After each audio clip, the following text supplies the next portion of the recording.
Hello friends, welcome to my YouTube channel. तो friends, UPSC की जो प्रीवियस ईयर के हिस्ट्री के क्वेश्चन थे, इससे प्रीवियस वीडियो में हमने इसका पार्ट 9 डिस्कस किया था। आज इस वीडियो में हम इसका पार्ट 10 डिस्कस करेंगे, जिससे आपको आपके आने वाले एग्जाम में काफ़ी हेल्प मिलेगी। तो चलिए बिना टाइम वेस्ट करे वीडियो को शुरू करते हैं।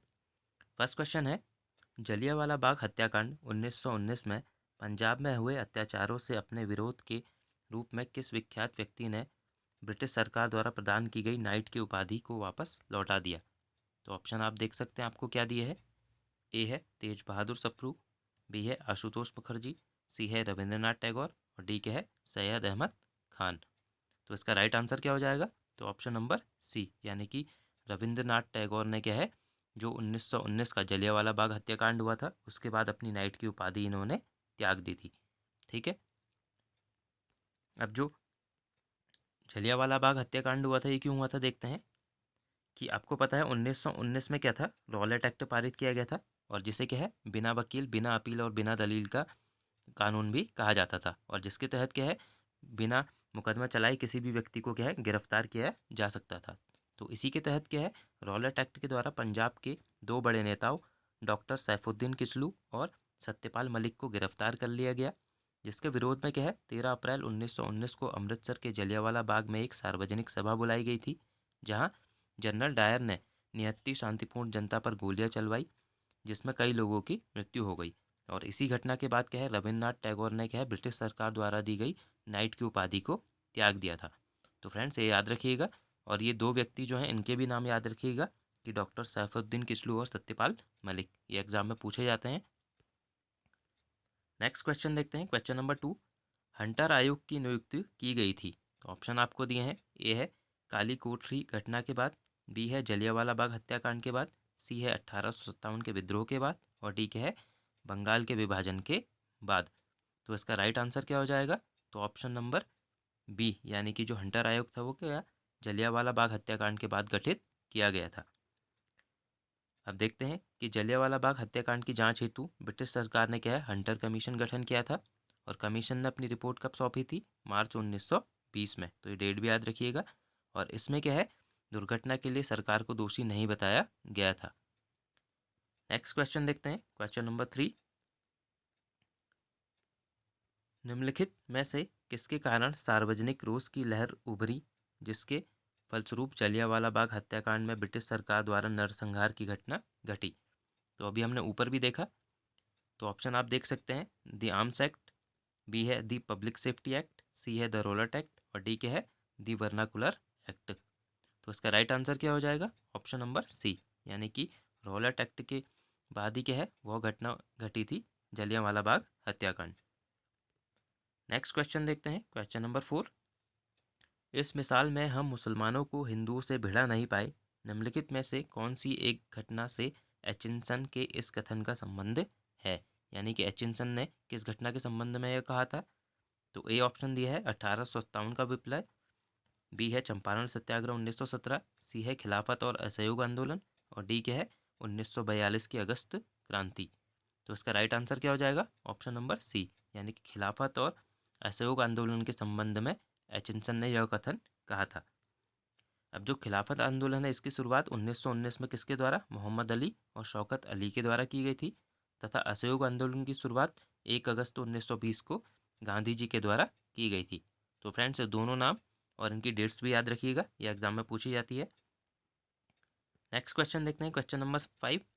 ब्रिटिश सरकार ने महात्मा गांधी को जो उपाधि दी और जिसे उन्होंने असहयोग आंदोलन में वापस कर दिया वह थी, यानी कि जो महात्मा गांधी को उपाधि दी थी वो उन्होंने त्यागी, वो कौन सी थी? तो ऑप्शन है हिंद केसरी, बी है कैसर हिंद, सी है राय बहादुर और डी के है राइट टच ऑनरेबल। तो उसका राइट आंसर क्या हो जाएगा? तो ऑप्शन नंबर बी, यानी कि कैसर हिंद वह उपाधि थी जिसे गांधी जी ने असहयोग आंदोलन के बाद त्याग दिया था। नेक्स्ट क्वेश्चन देखते हैं, क्वेश्चन नंबर 6। नीचे दिए गए कथनों में से कौन सा या कौन से असहयोग आंदोलन के संबंध में सही है या है? तो पहला है कांग्रेस सर्वप्रथम जन आंदोलन बनी, दूसरा है हिंदू मुस्लिम एकता में वृद्धि हुई, तीसरा क्या है जनता के मन से ब्रिटिश शक्ति का भय हट गया, और चौथा क्या है ब्रिटेन की सरकार भारतीयों को राजनीतिक रियायतें देने में को राजी हुई। तो ऑप्शन आप देख सकते हैं। ए है 1 2 और 3 4 चारों सही है, बी है 1 2 और 3 सही है, सी है 1 और 3 सही है, और डी क्या है 3 और 4 सही है। तो इसका राइट आंसर क्या हो जाएगा? तो ऑप्शन नंबर बी, यानी कि 1 2 और 3 सही है, इसका राइट आंसर हो जाएगा। यानी कि जो असहयोग आंदोलन था उसमें कांग्रेस सर्वप्रथम जन आंदोलन भी बनी, और उसमें हिंदू मुस्लिम एकता में वृद्धि भी हुई, और जनता के मन से इसमें क्या है, शक्ति का भय भी हट गया। और जो फोर्थ है यहाँ पे गलत है, तो इसे भी याद रखिएगा। नेक्स्ट क्वेश्चन देखते हैं, क्वेश्चन नंबर 7। भारतीय स्वतंत्रता आंदोलन के काल के संदर्भ में नेहरू रिपोर्ट में निम्नलिखित में से किसकी या किस किस की अनुशंसा की गई थी? तो नेहरू रिपोर्ट के बारे में आपसे क्वेश्चन पूछा गया है। पहला है भारत के लिए पूर्ण स्वतंत्रता, दूसरा है अल्पसंख्यकों हेतु आरक्षित स्थानों के लिए संयुक्त निर्वाचन क्षेत्र, और तीसरा है संविधान में भारतीयों के लिए मौलिक अधिकारों का प्रावधान। तो ऑप्शन आप देख सकते हैं, ए है केवल एक सही है, बी है 2 और 3 सही है, सी है 1 और 3 सही है, और डी क्या है 1 2 और 3 तीनों सही हैं। तो इसका राइट आंसर क्या हो जाएगा? तो ऑप्शन नंबर बी, यानी कि 2 और 3 सही है, इसका राइट आंसर हो जाएगा। अब जो नेहरू रिपोर्ट थी इसके बारे में देखते हैं कि 19 जो साइमन कमीशन था 1927 के प्रत्युत्तर में नेहरू रिपोर्ट 1928 में तैयार की गई थी। यानी कि साइमन कमीशन जब आया तो उसके बाद ये रिपोर्ट तैयार की गई, और इस रिपोर्ट को तैयार करने वाली सर्वदलीय समिति के अध्यक्ष कौन थे, ये भी एग्जाम में पूछा जाता है। तो कौन थे? मोतीलाल नेहरू। और इसके सचिव कौन थे? जवाहरलाल नेहरू इसके सचिव थे। और इस समिति में कुल 9 सदस्य थे। और जो नेहरू रिपोर्ट थी इसमें क्या है, पूर्ण स्वतंत्रता के स्थान पर डोमिनियन स्टेटस का दर्जा की बात कही गई थी। और जो क्वेश्चन में आपसे पूछा गया है ये क्या कहा गया है कि यहाँ पे पूर्ण स्वतंत्रता की बात की गई थी, तो ये गलत है। यानी कि नेहरू रिपोर्ट में जो है डोमिनियन स्टेटस की बात की गई थी। अब जो डोमिनियन स्टेटस था फ्रेंड्स, ये क्या था, इसको भी देखते हैं कि डोमिनियन स्टेटस का मतलब था कि भारत जो है यानी कि सम्राट के अंतर्गत शासन करेगा। यानी कि भारत अपने कानून और जो बाकी कार्यपालिका के नियम है वो तो बनाएगा, लेकिन जो इसका प्रमुख होगा वो कौन होगा? सम्राट होगा। तो ये डोमिनियन स्टेटस था। नेक्स्ट क्वेश्चन देखते हैं, क्वेश्चन नंबर 8।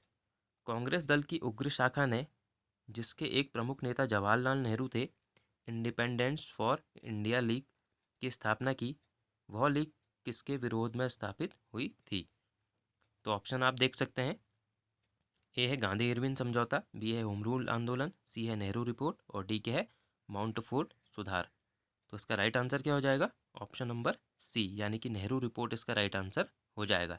यानी कि जो इंडिपेंडेंस फॉर इंडिया लीग थी ये नेहरू रिपोर्ट के विरोध में ही स्थापित की गई थी। अभी क्यों स्थापित की गई थी? क्योंकि 1928 में जो मोतीलाल नेहरू द्वारा नेहरू रिपोर्ट प्रस्तुत की गई थी, इसमें क्या थी, पूर्ण स्वतंत्रता के स्थान पर डोमिनियन स्टेटस की बात की गई थी। और जिससे जवाहरलाल नेहरू और क्या थे जो बाकी उग्रवादी इनके साथ के नेता थे वो काफ़ी नाराज़ थे।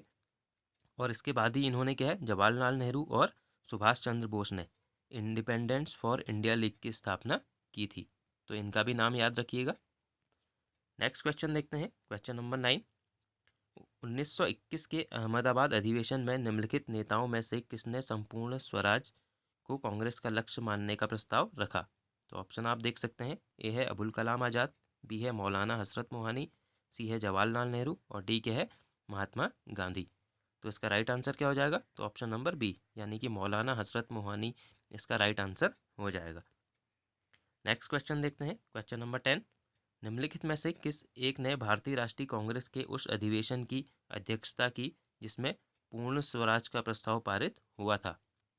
तो ऑप्शन आप देख सकते हैं, ए है दादा भाई नौरोजी, बी है जवाहरलाल नेहरू, सी है लाला लाजपत राय, और डी के है सुरेंद्र नाथ बनर्जी। तो इसका राइट आंसर क्या हो जाएगा? तो ऑप्शन नंबर बी, यानी कि जवाहरलाल नेहरू इसका राइट आंसर हो जाएगा। यानी कि जो 1929 के लाहौर अधिवेशन की अध्यक्षता किसने की थी? जवाहरलाल नेहरू ने। और इसी अधिवेशन में क्या है, पूर्ण स्वराज को कांग्रेस का लक्ष्य घोषित किया गया था। तो याद रखिएगा, और ये अधिवेशन भी याद रखिएगा कि ये कौन सा अधिवेशन था? लाहौर अधिवेशन। तो फ्रेंड्स आज हमने जो यूपीएससी के प्रीवियस ईयर के हिस्ट्री के क्वेश्चन थे उनको डिस्कस किया। मिलते हैं हम नेक्स्ट वीडियो में। Thank you friends.